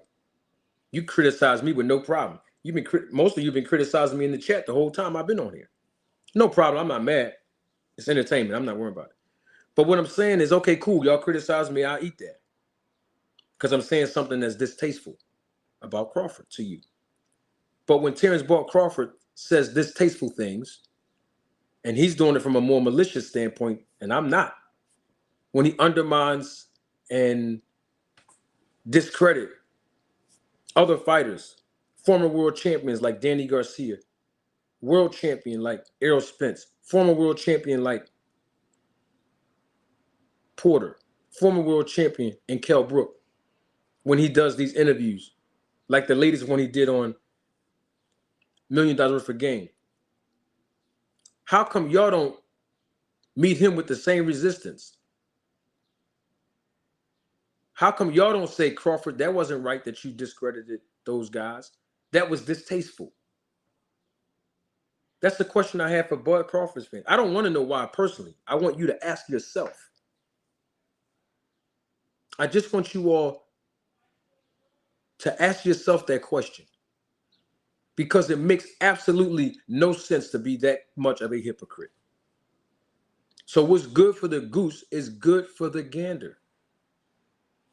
It's very simple. This channel is about boxing and business. This channel is not about Bud Crawford. But if Bud Crawford do things, or if Bud Crawford say things that give me the opportunity, right, to use it as a teachable moment to educate you, to use it as a teachable moment to entertain you, that's what we do here. If it was any other fighter, I would do and say the same thing. But it's only because we're talking about Crawford that all of this is going on in other people's chat, in other people's comment section. You see my point? That's my point. You couldn't even tell me what Crawford's motivation was for fighting Sean Porter or for fighting Kell Brook. Couldn't even tell me. Couldn't tell me. I told you what Errol Spence's motivation was for fighting Kell Brook and Sean Porter. To capture the titles. And he did that when he fought Kell Brook. He did that when he fought Sean Porter. You see how much sense I make when I talk? Let's just keep it simple. We don't have to go all around the board. Men, I keep telling y'all this. We have women that view this channel all around the world. We have women in the chat. And the women in the chat and viewing this, not just today, I'm talking about since I've been on YouTube. I can only speak for this channel and how the women have presented themselves on this channel. And that's why I salute the ladies in the chat and I salute the ladies that view this channel. Has acted and presented themselves more humbly, more cordial than some of these grown men that's watching this channel now, before, in the chat, and even in my comment section. That's why I always stop the segments of my show to acknowledge the ladies, because they support the sport of boxing and they support this channel. And they be more presentable and humble in the chat. You know what I mean? And less emotional. The women be less emotional. Men are have been more emotional on YouTube than women. I'm only talking about in the boxing community. That's interesting to me. Dub 100. I'm gonna make you famous today, sir. Well, there's no picture, so I'm not sure if you are a female or a male, so I can't assume. I've went several weeks. You said I can't go a week without mentioning Bud. Bud can't even go a week without saying something out of his mouth that don't make absolutely no sense. And you can't even go a week without holding that man accountable. You can't even go a week without holding me accountable. But I salute you, Doug. You want to know why? Because you could have been anywhere else. You could have been anywhere else on Memorial Day. But you are here live viewing the Manager Marty channel. So I appreciate your viewership. But I'm just saying, though, what difference do it make if I talk about Bud Crawford? What difference do it make? I'm just trying to figure out, what difference does it make? Since when do people get to choose when someone else gets to say and do something on their own channel? So what difference do it make if I talk about Bud Crawford? If you've been watching me long enough, I'm talking about boxing and I'm talking about business. Now, am I using Bud Crawford as it references? Absolutely. He's not the only fighter I use as references when I'm referring to boxing and business. But it only offends you, Dub 100, and it only offends other people because I'm talking about Bud Crawford. I've given some same business and boxing advice to Devin Haney. I didn't hear you say nothing. I did the same thing to Adrian Broner. I didn't hear you say nothing. I did the same thing about Michael Williams Jr. I didn't hear you say nothing. Same thing with Hank Lundy. I didn't hear you say nothing then. I can name all the fighters. Ryan Garcia, Tank Davis. I can name all the fighters I talked about on this channel. My point is, I haven't heard you say any of what you're saying now. At all. Haven't heard you say it once. Oh, but because it's Bud now, all of a sudden now I can't mention the guy. Why are you getting so emotional about it, Dub? We're just talking about boxing. We're just talking about business. That's all we doing. We ain't doing nothing else. We're just talking about boxing. You know? But the fans want to know. The subscribers want to know. The Roll to Take Film crew members want to know, Dub 100. What the problem be? What the problem be? Let me do something like this here. Because it's Memorial Day. This is a holiday special. Holiday special. Hey, Dub 100. I have some questions I want to ask you now. You see that? You see what I sent you? In Memorial Day, Dub. I sent you a little gift. I sent you something, Dub. Did you get it? I flew you a kite in the chat. That's for Dub 100. That gift don't have nothing. This Memorial Day now. I'm giving out a gift now. Dub 100. I sent you the link. You the next contestant on the Manager Marty show. Come on down. I want to ask you something. The link in the chat. Just come on down. I want to ask you about 2 questions. That's all. It's Memorial Day. I ain't going, hold you up too long. Yeah. You got the link, Dub? Dub 100. Yeah, Dub 100. Come on through. I just want to ask you like 2 questions. That's all. Because I know we got the rotate. We trying to wrap it up. Yeah, but before I wrap it up, I sent you a kite, though. I sent you a link in the chat. Come on up. I'm going to ask you a couple questions and everything, if you don't mind. Because you're very active in the chat. You know what I mean? You've been very active. So, come on through. Let me see. Did you get that Dub 100? Oh, okay. Let me try to see if Dub 100 coming through. Let me see. Dub 100, I support your hustle. Keep on the good work. I appreciate your support, Dub. But I sent you something, though. I had sent you a link, though, Dub 100. I sent you that. I wanted you to come on. I wanted to ask you a couple questions. That's all I wanted to do. It's Memorial Day, See, Memorial Day is about memories, right? Remembering. So I remember the stuff you were saying earlier in the chat. That's just my memories. So I just want to. You're not gonna come on? Oh, I understand. Okay. Yeah, I tried. Try to get some questions answered. Because people in the chat, they be wanting to know certain answers too. It's not just me. They want to know certain answers to the questions that I have. So that's why, when I send a kite and put that link in the chat, come on up. Yeah, that's that's what that's about.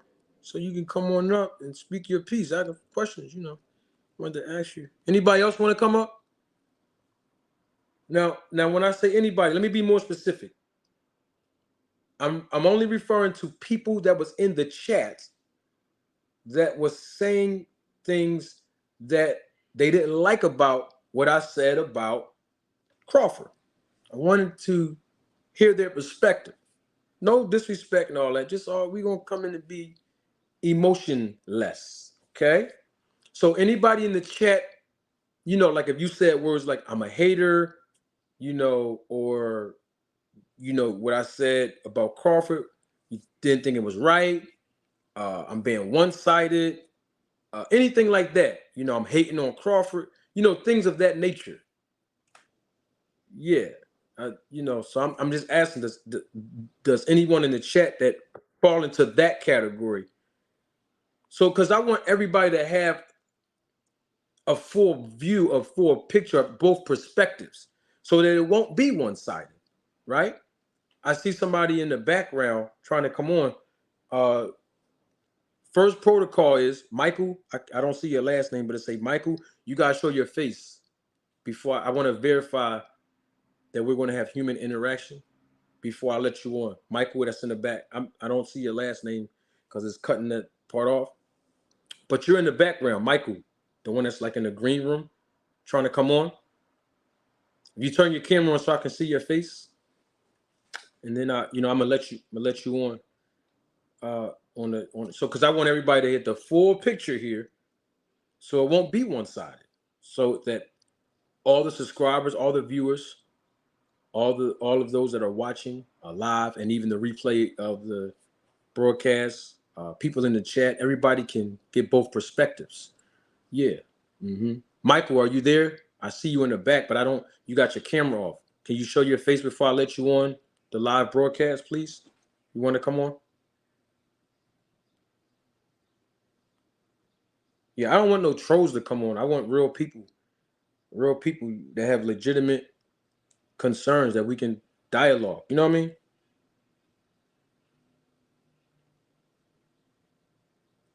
Michael, are you going to come on? You going to show your face? Or you got your camera off? You going to show your face, Michael?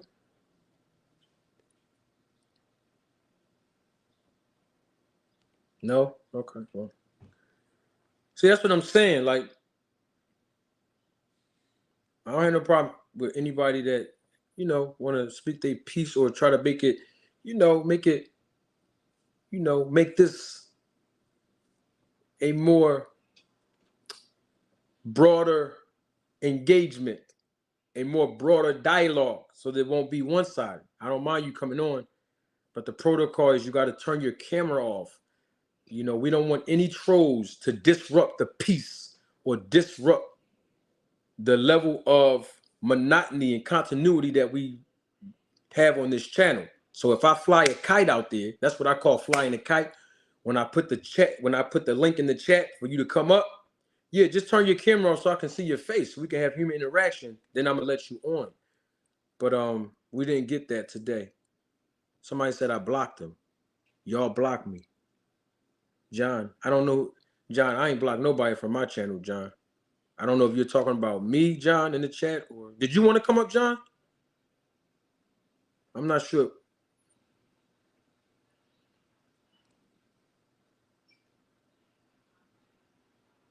Oh, I don't know if the guy John in the chat was talking about me or not. Oh, so Doug 100, you still in the chat. You ain't want to come on. Okay. All right, I see what's going on. Okay, cool. All right, well. Anybody else? This when I say anybody else, let me be specific again. There were people in the chat that were saying I'm hating on Crawford. There were people in the chat that said that I'm one-sided.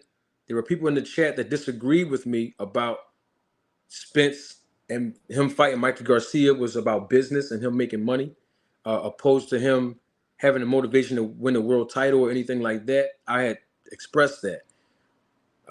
I was being met with a lot of resistance, which was fine. There's no problem. So I'm flying the link out in the chat. When I say I'm flying the kite out, I put that in the chat because I don't want this to be one-sided. I want you to come on, show your face. Let's get a perspective so it won't be one-sided if you are a Bud Crawford fan. I'm only dubbing you as a Bud Crawford fan because most Bud Crawford fans say that they're Bud Crawford fans. They don't say that they're fans of the sport of boxing. They don't say they're fans of Errol Spence. They don't say they're fans of anybody else. They dub themselves as Bud Crawford fans. So that's why I'm calling them Crawford fans. Not that nobody else is Crawford fans and Errol Spence fans too. That's why I dubbed them with the term Bud Crawford fan. So there's nobody else that fit the criteria of coming on the live broadcast right now is what I'm saying.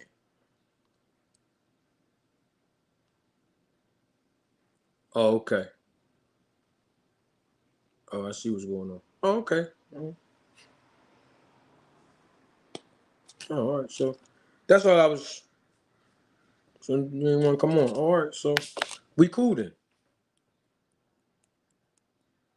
So what's all the, if you ain't gonna come on, see, this is the thing about it, right? I've given several people opportunities, not just today, but just in general, to come on the platform and speak on it. You got something to say? Live. Come up, join me.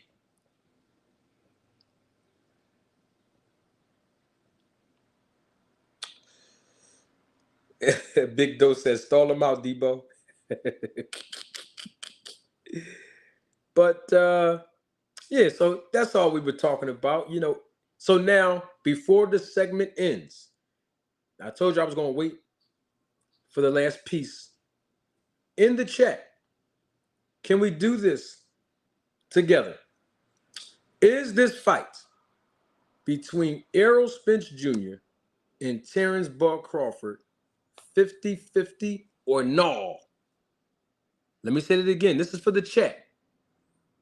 All you got to do is put Crawford name, Spence name, or if you think it's 50-50, you can just say yes or no. That's all it is, yes or no. Terrence Crawford versus Errol Spence. 50-50 fight or no? Yes or no? Let's engage in the chat before we all break out and go our own separate ways, because I would love to engage with all of you all before we go. Is this a 50-50 fight or no? I see Crawford 100%. I see 50-50. I see no. I see no Spence. I see Bud. I see Spence late stoppage. I see 50-50 again. I see no Spence. I see Arrow by destruction. I see no. I see, oh, that's it. Let me see. Hold up. I see. Okay, I see Naw. I see The Truth. I see Naw Spence. Okay. What else we got? Come on, y'all. It's a lot of people that's watching live and living color right now, and there's way more in the chat. I see Naw Spence 60-40. I see EJ Easy Work. I see Naw EJ 5-round murder. I see Arrow all day. I see 50-50 again. I see Nah. I see I got Spence by beatdown.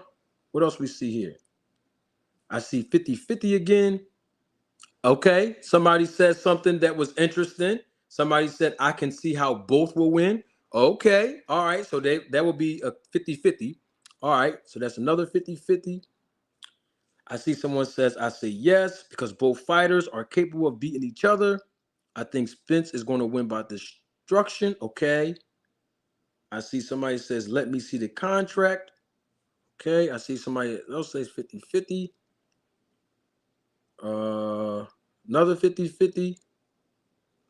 I see somebody say Spence by 10th round TKO. I see Spence going to break him up. What else we see in here? Somebody said Spence all day. Somebody says, hold up. Somebody says 60-40.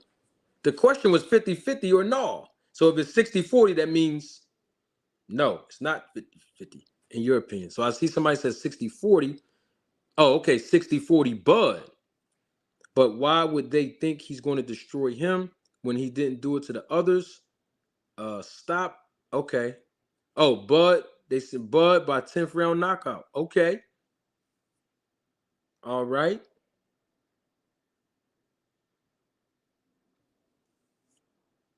Somebody says not 50, not 50-50. Okay. I see somebody says EJ man down. Okay.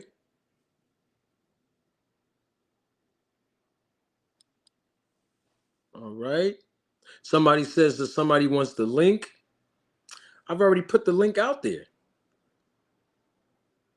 I put the link out there. So Michael, it looked like you, what do you change your name up there or something? I'll let you on for a few seconds, Michael, if you're still trying to come up. You gotta show your face though. Remember the criteria. You gotta show your face. I see okay, you just jumped off. All right, I know that's right. Bud in Big Trouble. Okay, I see Arrow by round 10 or Arrow by decision. Okay. Somebody says it's going the distance. Okay.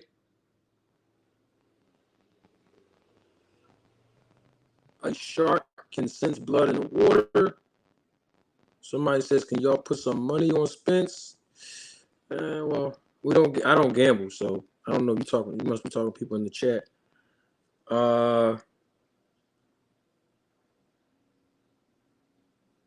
Okay. All right. So we have a mixed crowd here, ladies and gentlemen, members of the jury, members of the Roll That Tape film crew. We have a very, very mixed crowd. The question was 50-50 fights or no. If you're watching a replay of this live, feel free to engage in the comment section below. Please provide your answer. I would love to see and hear your feedback. We will be right here tomorrow evening, live in living color on the original segment. This was the holiday special, but tomorrow night we will pick up our original segment of Roll the Tape podcast with Manager Marty tomorrow night. I would love to see everybody that engaged in the chat today. If you can, come on back out tomorrow evening. We're going to point out a few other things that we did not address today about this fight.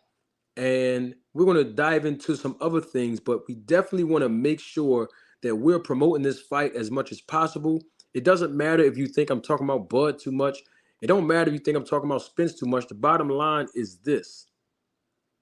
The bottom line is this. This is a fight that will be the biggest fight of the year. It is probably the biggest fight in boxing, right? So, with that being said, though, if that is the case, this fight needs promotion. And we all know this to be true, that YouTube is the home of boxing, because there's not a national outlet in this country that talks about boxing on a nationally syndicated level more than they do on YouTube. So with that being said, this fight needs to be promoted on YouTube. Of course, Showtime's going to do their own promotional thing, but at the same time, all of the content creators are going to be talking about this fight more often than we ever did in the past, because according to what we're hearing, Crawford signed the contract. So with that being said, this fight is more likely to happen. So we're going to do our job on this side of the content creation so that we can promote this fight. YouTube is the home of boxing. When it comes to media, when it comes to entertainment, when it comes to education, when it comes to promotion, right? So this is why you'll see a lot of content creators, talking about this fight. It's the biggest fight of the year, probably the biggest fight in the century, probably the biggest fight of the decade. Undefeated world champions in the welterweight division. If you want the link, I sent it out there already. We're about to go, but I will encourage you to come on back tomorrow evening. The link will be pinned to the chat, and we can actually engage in a dialogue. Michael, I think that's Michael. I told you to turn your camera off to show your face. You didn't want to do that, Mike, and then you left. So please don't try to go in the chat making it seem like I didn't, send a link, or come on, Mike. But it's all good, Mike. If you want to come back on tomorrow, and I'm talking about Michael Saucedo. Hope I'm pronouncing your name correctly. Mark Jaramillo, or whoever else. Link will be definitely in the chat.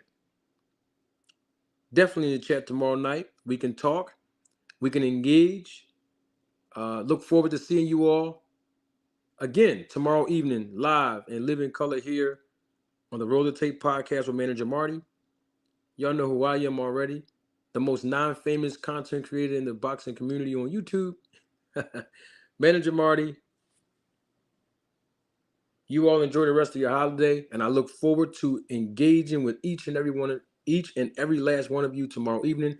Thank you for your support and your viewership and engaging in the chat.